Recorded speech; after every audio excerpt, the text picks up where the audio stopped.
Hello ladies and gentlemen, MarauderEX here back with more Let's Play Trials of Mana. Or Trails of Mana, you know, depending on if, you know, I mess up and put the letters in the wrong places. It's entertaining to me. Anyway, alright, so I'm gonna kill another rabbit because I want XP. I don't really need to kill these guys, but XP is helpful because I want to be able to class change as soon as possible, and that will be kind of a thing that's needed in that, because a level requirement is kind of a thing needed in the class change. The other class changes will require, I believe, a certain level and ridiculous items.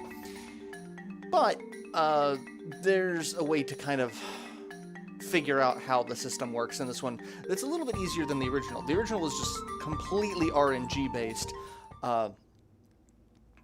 and that was extensive. Alright, so we're at Stone Split Gap. It's a giant gorge with a bridge. And we got an item seed. We got some breakables here. Got some candy. Ooh, piece of candy. And some money. I have no idea how much money I've got at the moment. I have not been paying attention to that at all. And hey, we get some more findables. More candy. Anything up here? This feels like there should be a place there. There's some stuff over there, though. I can see that. Let's see. At least health and a special gauge container. And magic rope. Treasure chest. What's in the treasure chest? Cup of wishes. And one more findable thing. And now we get a cutscene. This is basically where the opening credits were in the original game, so they kind of do that again, which I think is kind of neat. And get halfway across the bridge because we are leaving home. Oh hey, what? There's still a thing there. Did I miss that? How did I miss that? As I sit here and break the flow, like, an item seed. I missed you. You were hidden. All right, so we'll run because we have a straight line here that works. Not that it gets us there too much faster, but we have Durin leaving home on an adventure to become stronger and avenge his failure.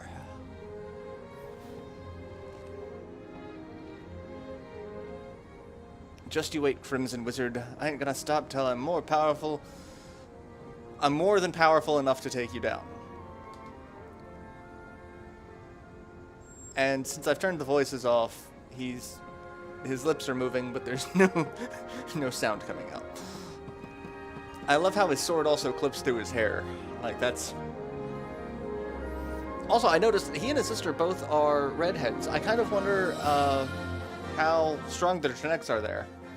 Durin, bested by the Crimson Wizard, nearly lost confidence in his skills. He set out for Holy City of Wendell to gain the strength to overcome his failings. We get to ride a boat. Come on, Durin. Enjoy life on the high seas. And here we have the opening credits, which was really impressive back in the day, because like it made it feel like, at first, SNES game, that was really super cinematic. Like, that was something that, you know, some movies did. They put credits at the beginning of the movie to let you know who the main people were, because so many people don't sit through the credits in games. But they did this, and it was like this. It was a little animated cutscene of Durin, like, running through fields and, you know, on his trip. It's like, he's set out to become stronger. And now that you can do it in 3D, you can just make it seem even more impactful, because you can, like, zoom in on Durin staring off into the distance and then closing his eyes as he contemplates something you couldn't do with sprite work. But I will say, the original sprite work for this game, for the original, is really some of the best sprite work ever. Just hands down. It's a gorgeous game. It's a little silly at times because Durin's feet are giant, and he has like 3 frames of animation for running, but, you know, it still looks really good. Alright. Oh, we've got some guys being assholes. Beast Ludger. Jadd belongs to Ferolia. Don't resist and we may spare you. Ferolian forces have taken the town and closed the docks. Now my ship's stuck in the harbor until who knows when. Jadd's been taken. What are these beastmen up to? Love to throw them all out of town, but there's only one of me. I mean, there's only one of me too, but I have a feeling. Alright, so we're gonna look around and pillage the town for everything of value. I don't remember what all is where, but we'll try. Nothing there, nothing there. I have a feeling I know there's something up there, but I can't get there from here. I have to go around my ass to get to my elbow. Is that? Yep, there's something hidden in there. I love that I can dodge roll upstairs too. Like, that just seems insane. Alright, so come over here. Get another magic rope. Come up here. Dodge roll onto the roof. And get some candy. And I can't get up there, but I think I can get, if I'm over on that other side, I can jump over here as well. So that's something we can do. Can I hop on that and use that to get back? Oh, I can!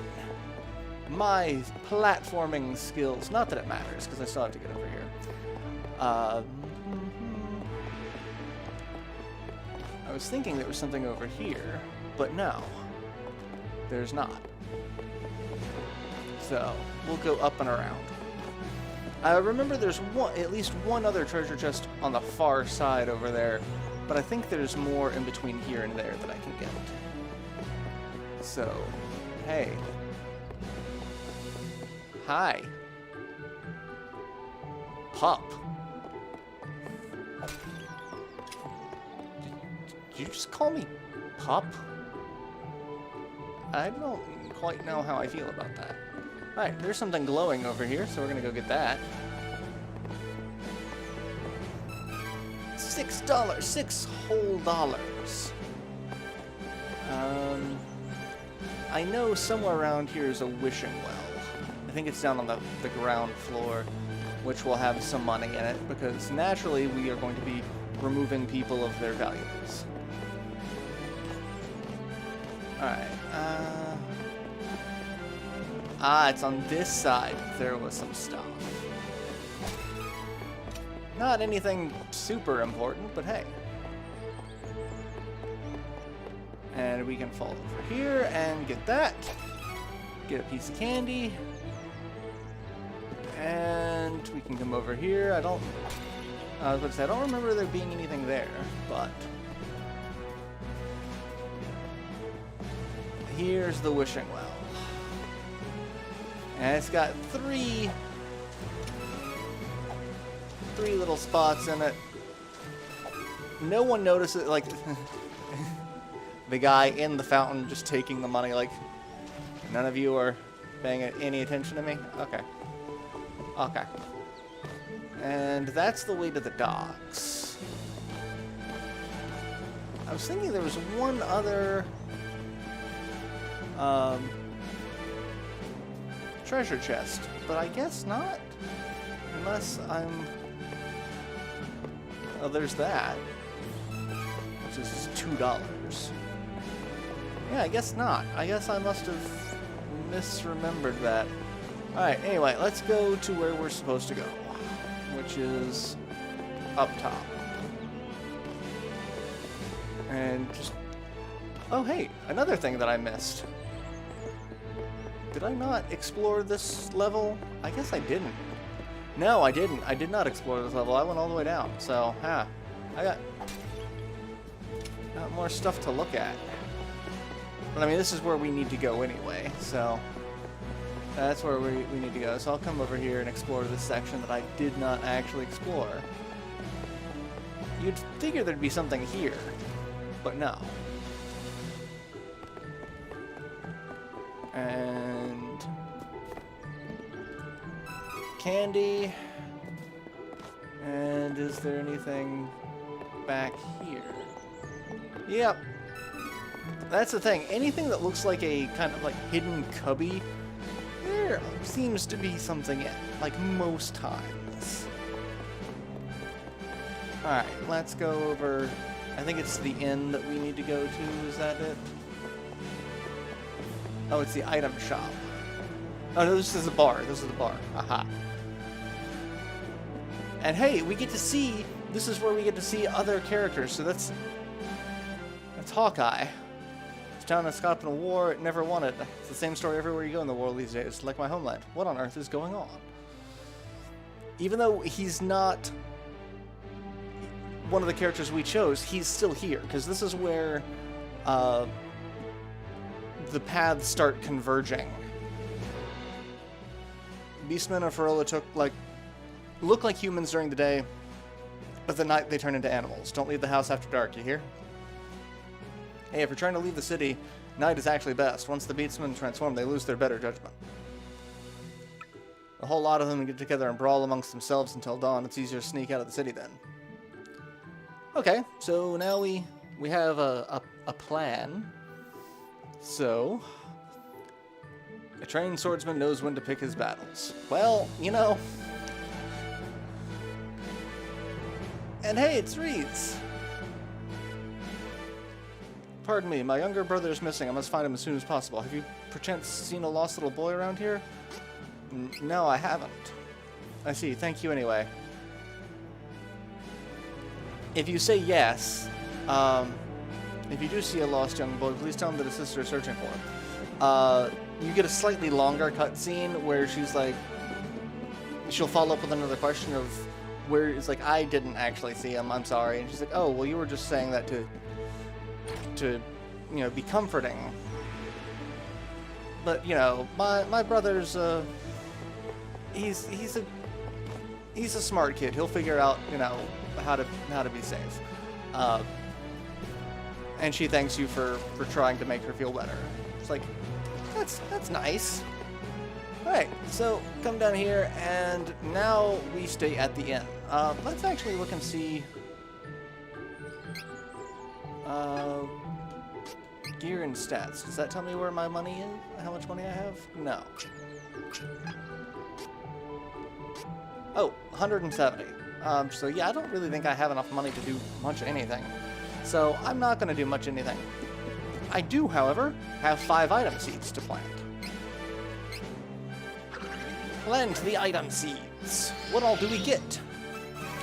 Ooh, a cup of wishes. That's nice. Magic elixir. Fairy walnut. Honey elixir. Ton oil. Don't remember what ton oil does. What does ton oil do? Halves magic damage. Oh, okay. That's not bad. Increase max MP by 2. The elixirs are interesting because there are stat boosting elixirs that will boost your stats, but not in the same way that if you had put a point in them. So I was hoping that when you use them, it added an extra point so that you could gain access to things without actually having to level up.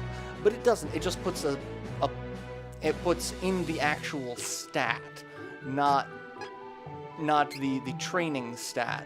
So like if you go to gear and stats, it says, you know, I have a strength of 8 right now. If I use a strength elixir, it would give me a strength of 9 rather than adding an extra point to strength here, which I think is kind of obnoxious. I kind of was hoping to do that to gain access to some of the, you know, other abilities, because you're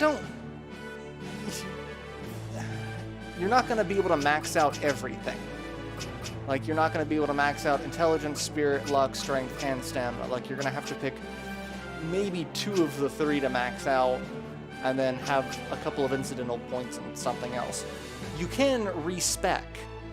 So, like, if you don't like your current build, you can respec and get all of your points back and reallocate them. It does cost an item of some sort. By the same token, if you don't like your class change, you can declass and then do it again, provided you have the right item.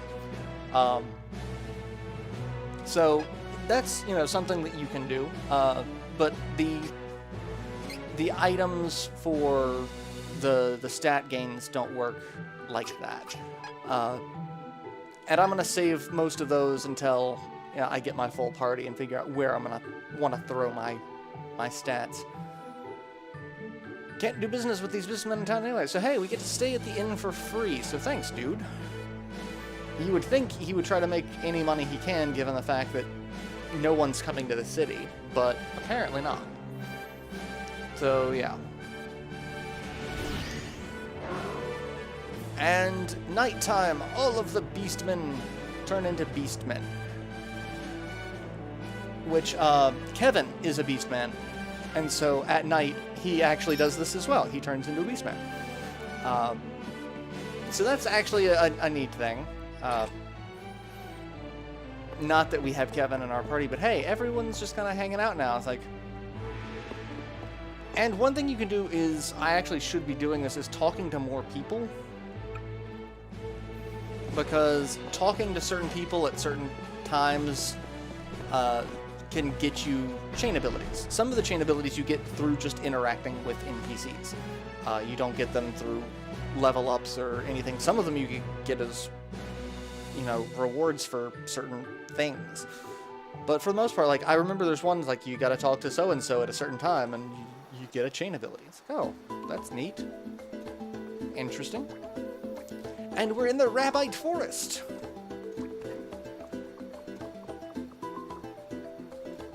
And there's a cave there. That's actually where we are heading. And hey, our first save point. And hey, enemies. Howlers. I hate fighting the dogs because I hate that the noise they make when they get hit. Just, it makes me uncomfortable. Alright, hey, we're going to save the game. And I'm actually going to save over my other save files because why not? I've already played through the game, so. Alright, we're going to come over here and explore because there are some items here. I thought there was... Yeah, I was about to say, I thought there was one over here. $4 whole and a treasure chest. On the beach. Stardust herb. And we can see the gorgeous beach, and there's a little island off in the distance there, too. Another one over there. How pretty is this? And there's another thing that I apparently just walk right past. And that's one thing that you're going to notice in this game a lot, is it's just going to be real easy to walk past something and not even note it. Like, haha, right there. I remember that one. And because it is nighttime, some enemies will be asleep. Also, some enemies show up only at night. So, like, undead enemies only show up at night. And hey, we level up. That was actually one interesting trick in the original game, is get into a fight with some undead enemies right before the time change is supposed to hit and go back to daytime. And then the daytime would, I think, automatically kill them. And you could get the XP from that. I think that's how it worked. It's been a while since I've done that. But, like, there were some interesting tricks that you could take advantage of. And flying enemies in this game are far more obnoxious. Because in the original game, it was all on a 2D plane, so it didn't matter a flying enemy. Now we actually have to jump and hit them and knock them to the ground before we can continue. Otherwise, it's a pain in the ass to try to deal with. Alright. You just stop. There you go. You're dead, and give me this treasure chest. Want the things. 40 whole dollars. And see, like, come over here. I'm gonna come over here. I'm gonna sneak up. And you can hear him snoring. It's actually kind of cute. Except for the fact that we have to murder them. Oh! But hey, I got that critical. So... I don't know how he woke up. He should have stayed asleep. I don't think I... but anyway, let's come over here. We'll get some HP, even though I was really 1 HP away from full. And get 2 more dollars. Get some special gauge. Get some of that. Some candy. And more bad guys. That's another thing that this game... This game is like 80% combat.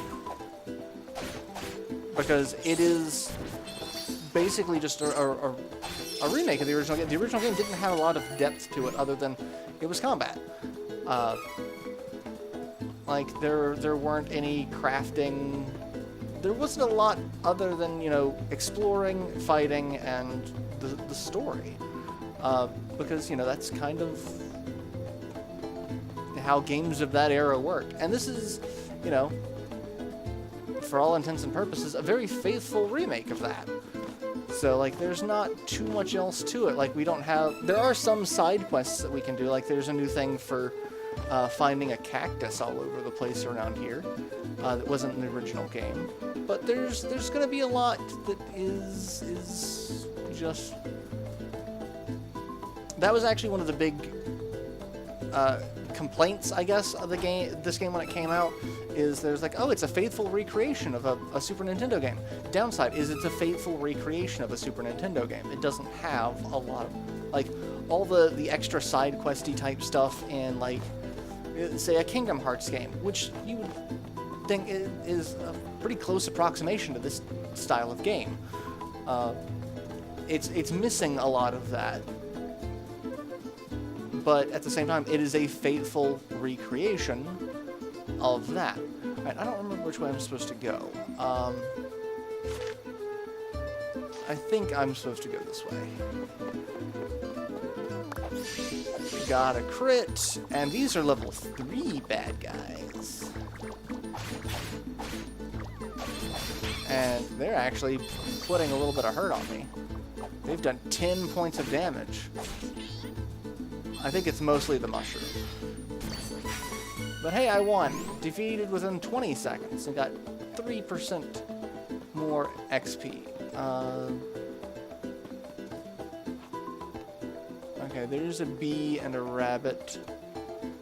Bat. I was like, I know there's an item around here somewhere. And go hang out with your friend.